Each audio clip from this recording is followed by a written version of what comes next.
muchos de ustedes que me están escuchando no tengan en realidad una base firme y fuerte en su vida espiritual y piensan que todo está bien. Pero cuando sople el viento fuerte de los problemas y pruebas, se lo llevarán como si fuera una pluma. En Mateo 7, 24 y 25, el evangelista registra las siguientes palabras de Jesús. Cualquiera pues que me oye estas palabras y las hace, le compararé a un hombre prudente que edificó su casa sobre la roca. Descendió lluvia y vinieron ríos y soplaron vientos y golpearon contra aquella casa y no cayó, porque estaba fundada sobre la roca. Pero de inmediato Jesús presenta el otro lado de esta moneda en los versos 26 y 27. Pero cualquiera que me oye estas palabras y no las hace, le compararé a un hombre insensato, que edificó su casa sobre la arena, y descendió lluvia y vinieron ríos y soplaron vientos contra aquella casa y cayó, y fue grande su ruina. Aquí Jesús está hablando de un fundamento, de una base firme y segura, si es que quiere enfrentar con éxito las tormentas de la vida. Y le aseguro que las tormentas llegarán a nuestras vidas, nos guste o no nos guste reconocerlo. Y en términos generales, hay 3 categorías de personas en el mundo: las que están saliendo de alguna tormenta, las que están en medio de una tormenta y las que van a enfrentar una tormenta. Hay 3 cosas muy importantes que podemos aprender de esta porción bíblica. Primero, usted necesita construir una casa fuerte. Mateo 7:24. Cualquiera pues que me oye estas palabras y las hace, le compararé a un hombre prudente, que edificó su casa sobre la roca. Todos estamos construyendo algún tipo de casa espiritual. Pero escúcheme, yo no puedo vivir en la casa que usted construye, ni usted puede vivir en la casa que yo construyo. Individualmente, usted y yo permaneceremos firmes o pereceremos en la casa que hemos construido. Jesús hace referencia a 2 clases de constructores: uno prudente porque edificó su casa sobre la roca, y el otro insensato porque construyó su casa sobre la arena. Y de muchas maneras estos 2 constructores se parecen. Ahora entienda bien, Jesús no está hablando de paganos o impíos. Está hablando de 2 categorías de personas que han escuchado sus enseñanzas, o sea, 2 seguidores de Jesucristo. Pero note algunas cosas similares. Básicamente ambos tenían el mismo propósito. Ambos eran constructores.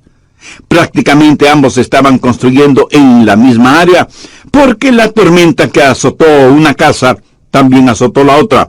Probablemente ambos usaron un diseño básico, o sea, paredes, puertas, ventanas, techo. Arquitecto.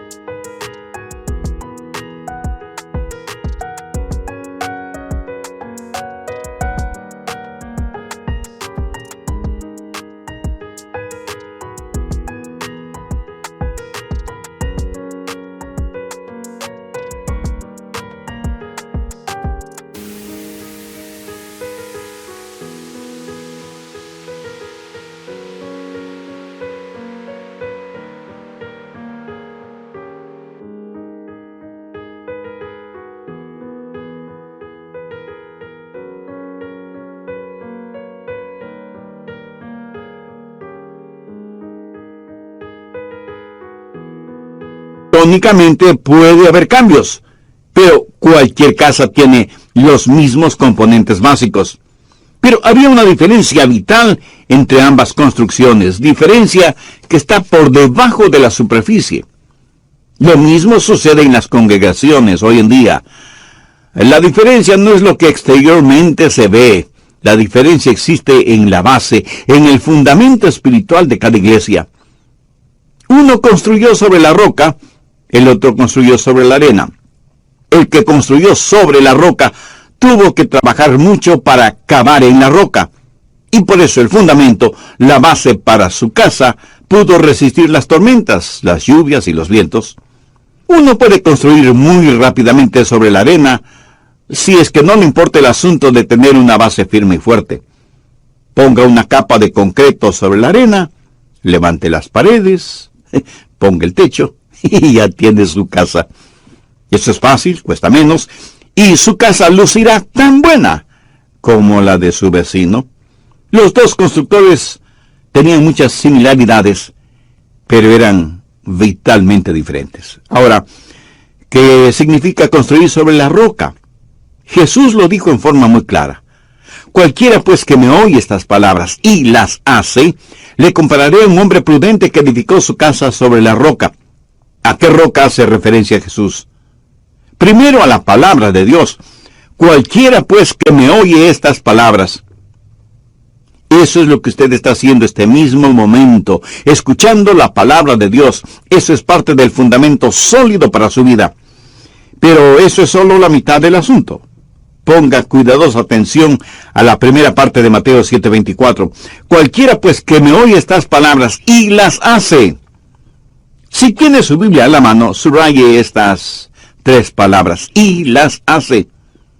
Y es esto lo que separa a los que construyen sobre la roca de los que construyen sobre la arena.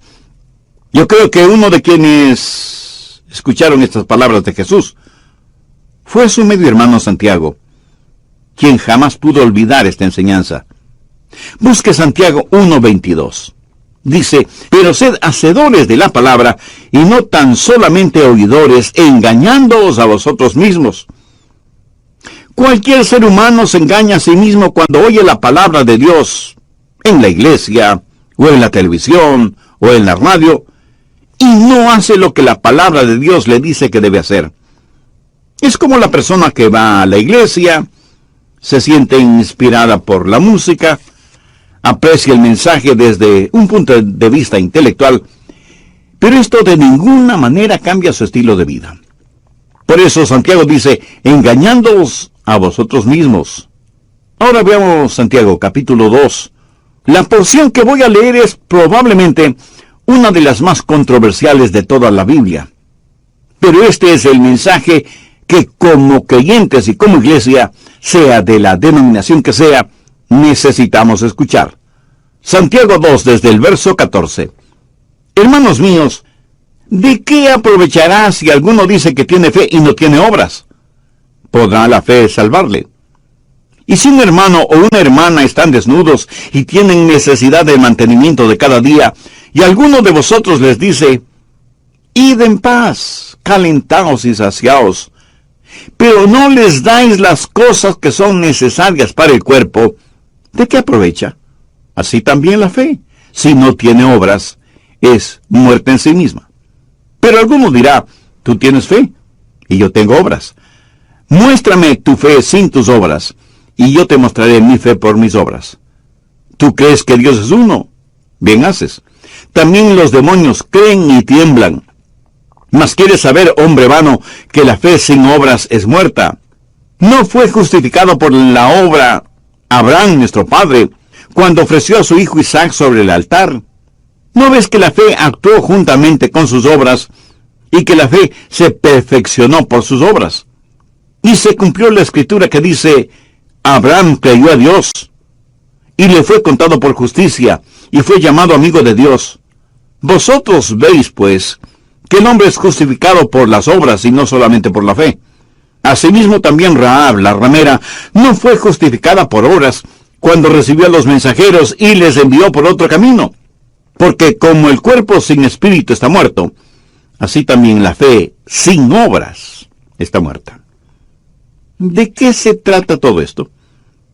Quiero que lo siguiente quede absolutamente claro en su mente y corazón.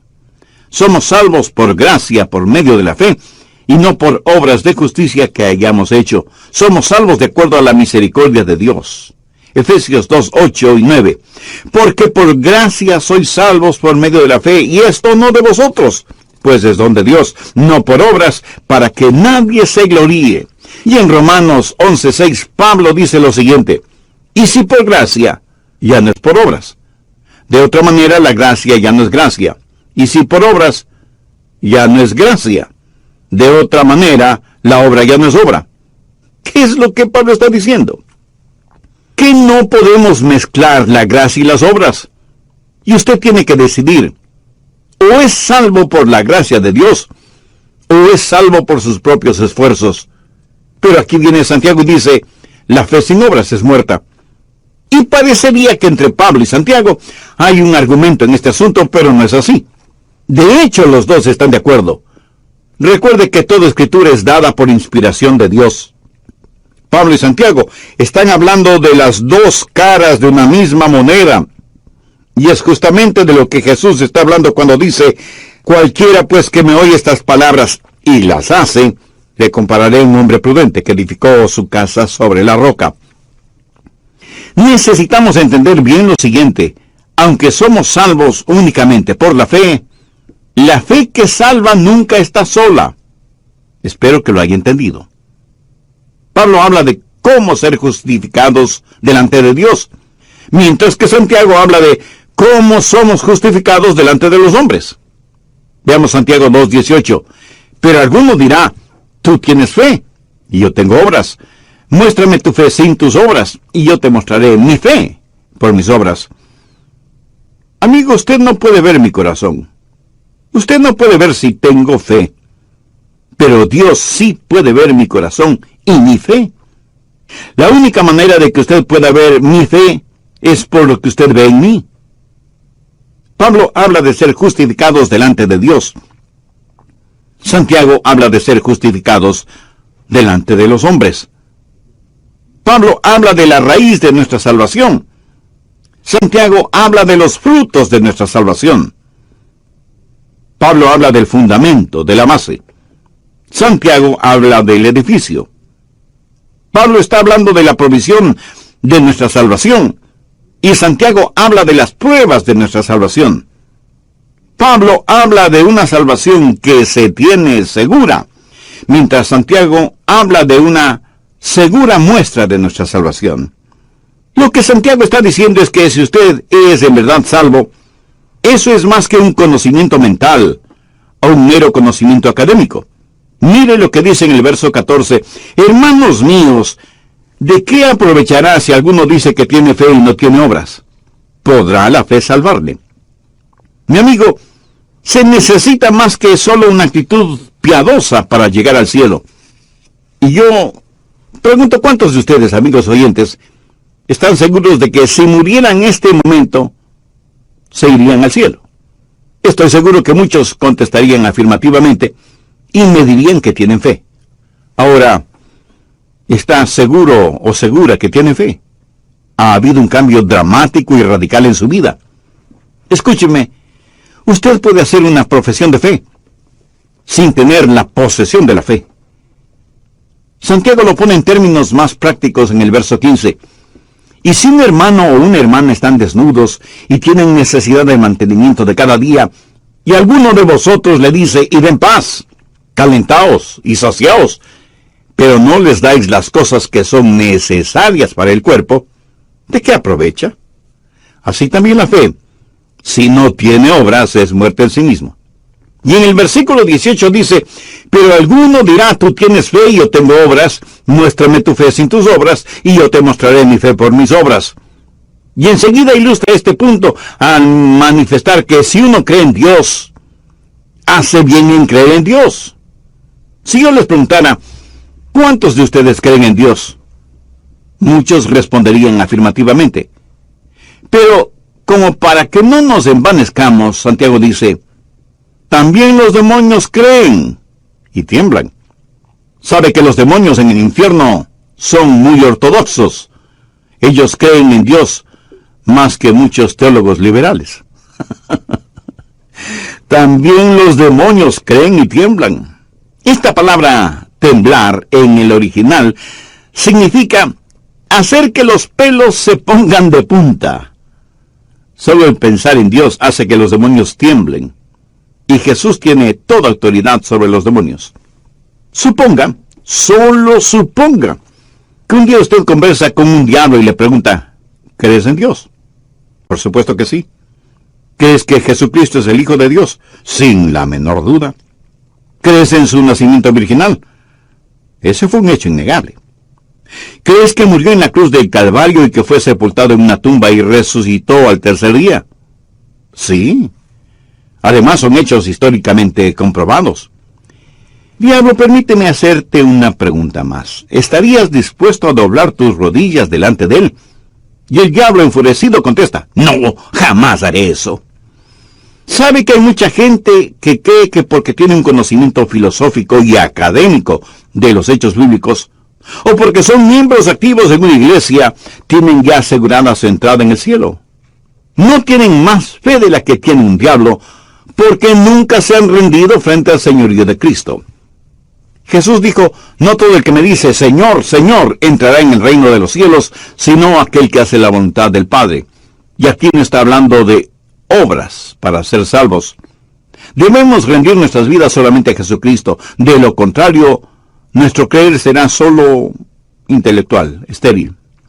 En el próximo programa terminaremos este estudio bíblico. ¿Cómo definiría usted su creencia en Dios? Estoy asumiendo que usted cree en Dios, porque si no cree en Dios, no podrá contestar la pregunta. Amigo, ni la ciencia, ni la filosofía, ni la educación, ni la tecnología tiene el elemento básico para creer en Dios.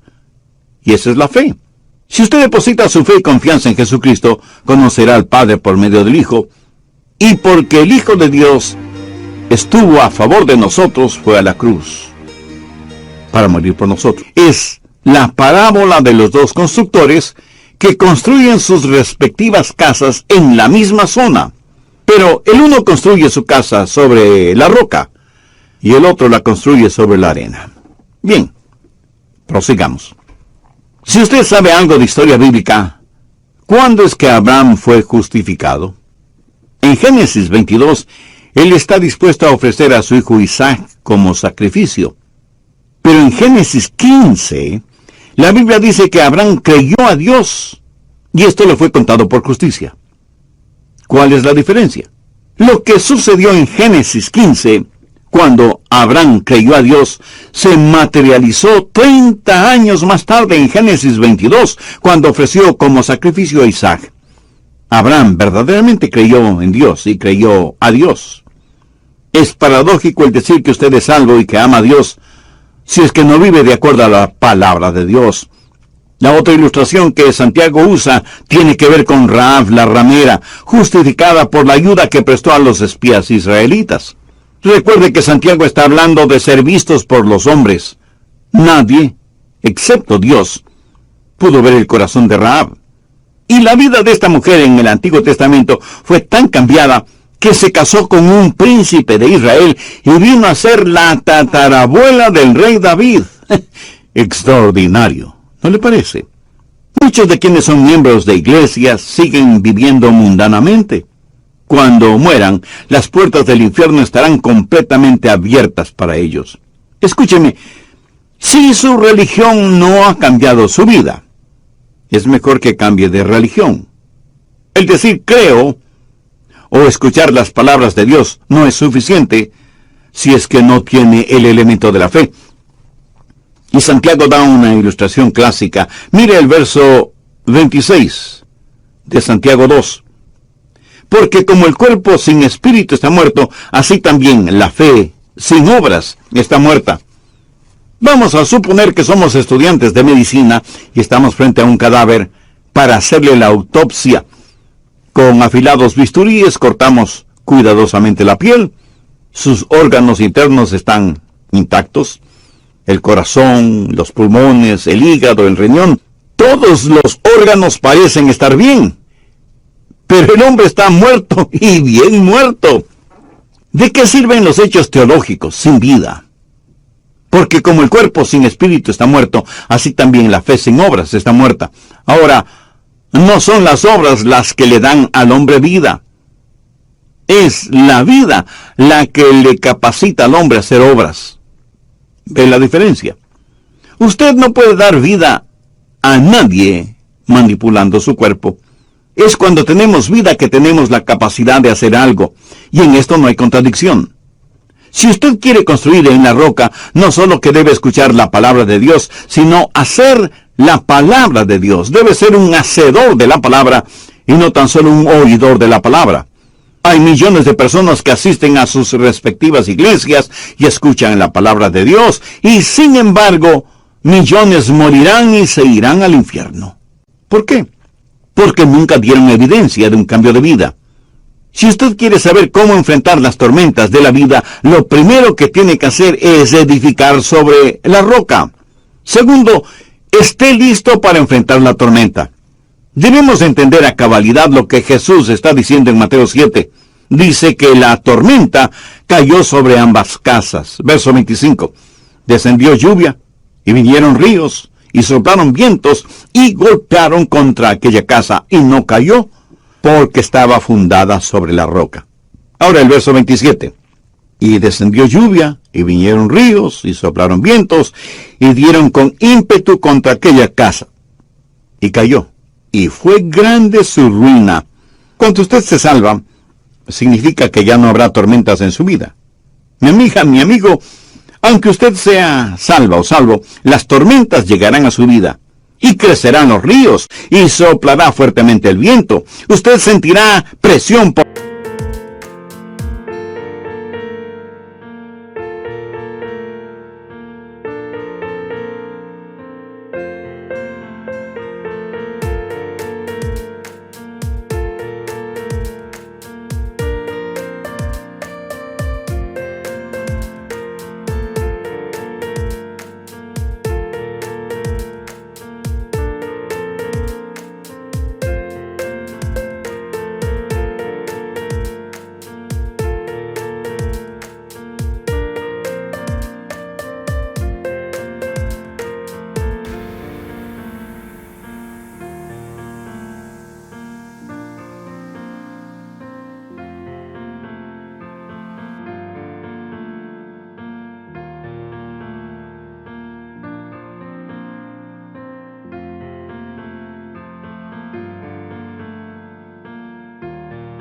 por todo lado.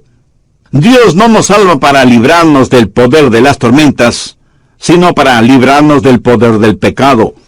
Las tormentas, cuando son ordenadas por Dios, son beneficiosas para nuestras vidas. El pecado nunca lo es. Y con la autoridad de la palabra de Dios le puedo asegurar que las tormentas llegarán a su vida.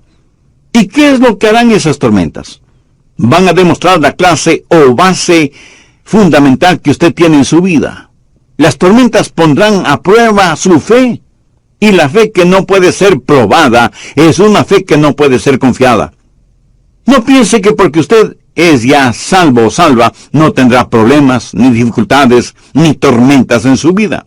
Si usted saca su teología de las circunstancias en vez de la palabra de Dios, va a terminar pensando que Dios no le ama.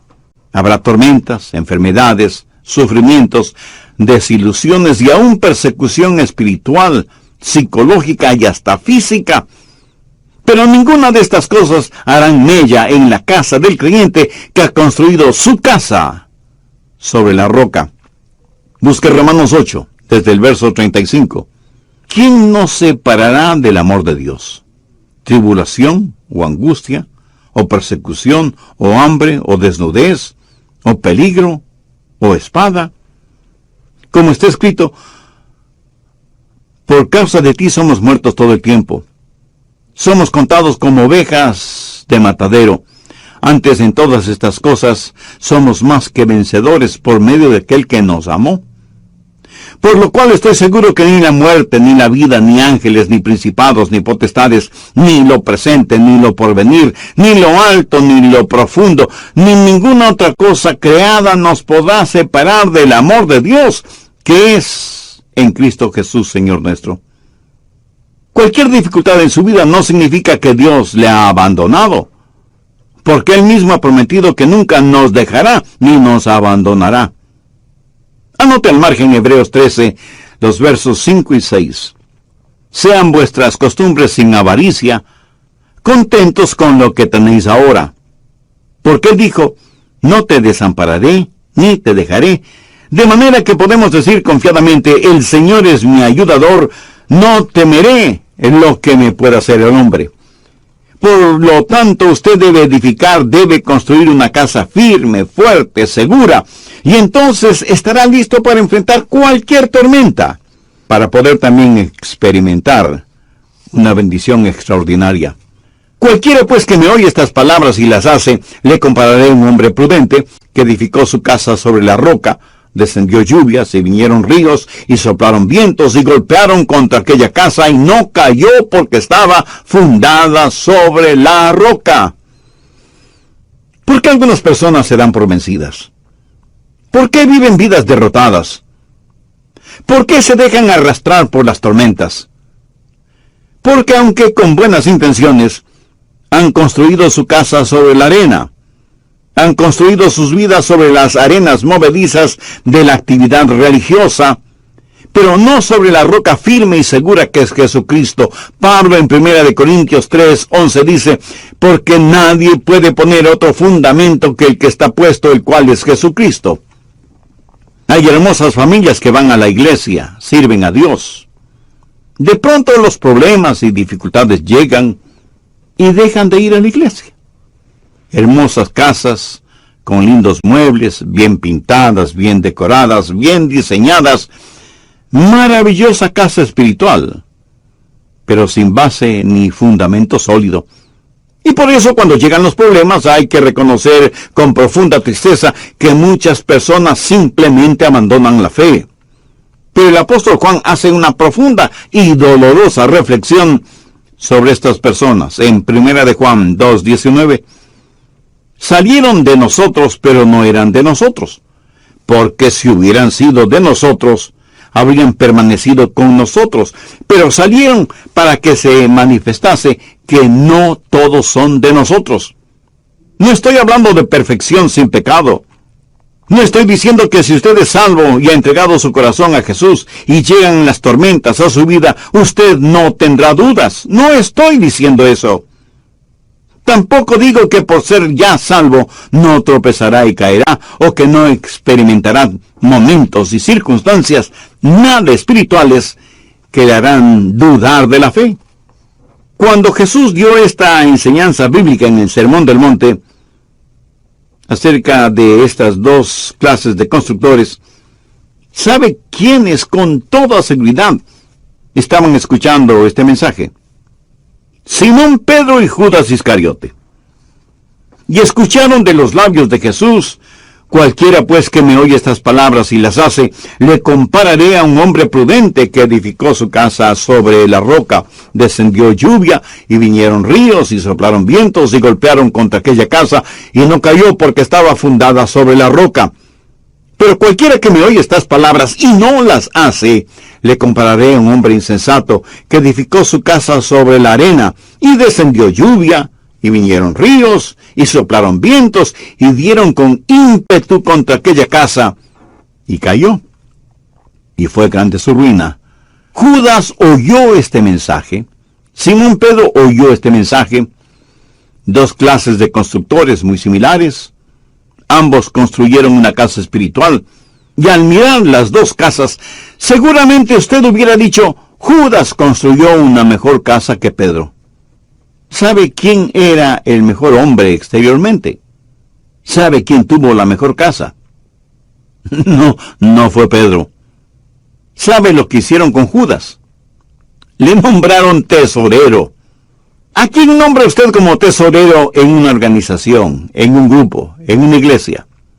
A la persona que tiene su confianza, ¿verdad? Cuando durante la última cena de Jesús con sus discípulos, él dijo que uno de los 12 le traicionaría, nadie dijo, seguramente se refiere a Judas. Cada uno de ellos se preguntó, ¿seré acaso yo?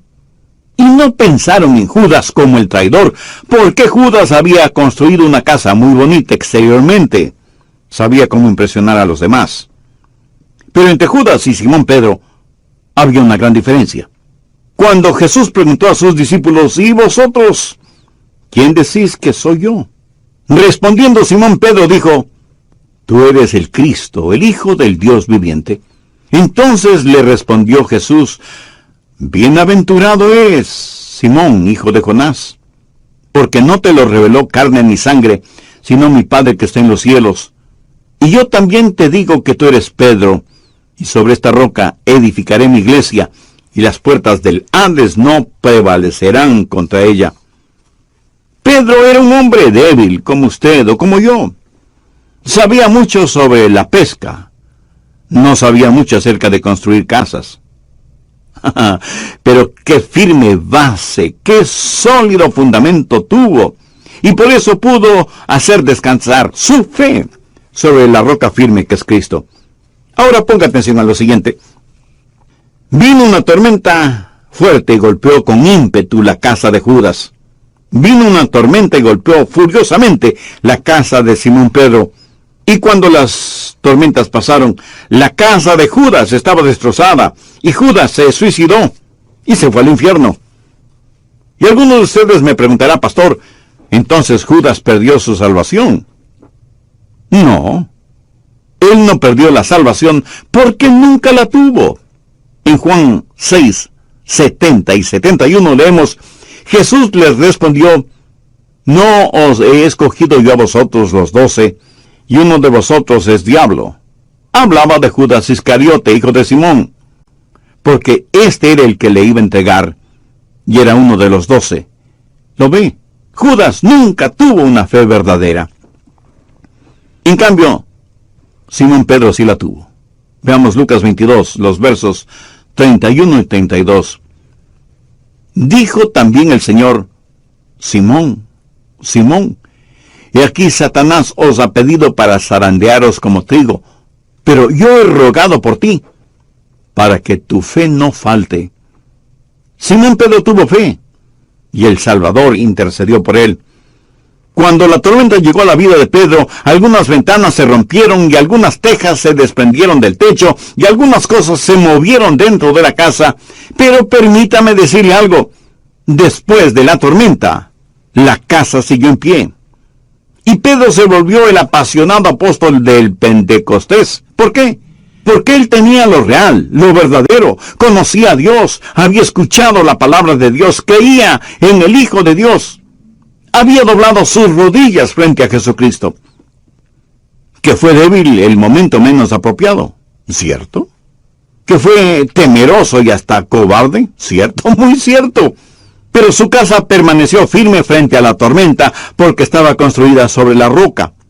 Me pregunto cuántos de nosotros podemos decir con absoluta seguridad que nuestra esperanza está anclada en el sacrificio expiatorio de Jesús y en su justicia, y que estamos firmes en la roca firme que es Cristo, porque todo lo demás no es más que arena movediza. Miles y miles de personas asisten a sus respectivas iglesias en todas partes del mundo. Cuando la tormenta azote, muchas serán arrastradas por esa tormenta. Y aún muchos de ustedes, amigos oyentes, en vez de permanecer firmes y erguidos durante la tormenta, serán azotados, zarandeados, vencidos. ¿Por qué? Porque el fundamento, la base que usted tiene no es firme, no es sólida, no es segura. Para todos nosotros, la tormenta llegará más tarde o más temprano.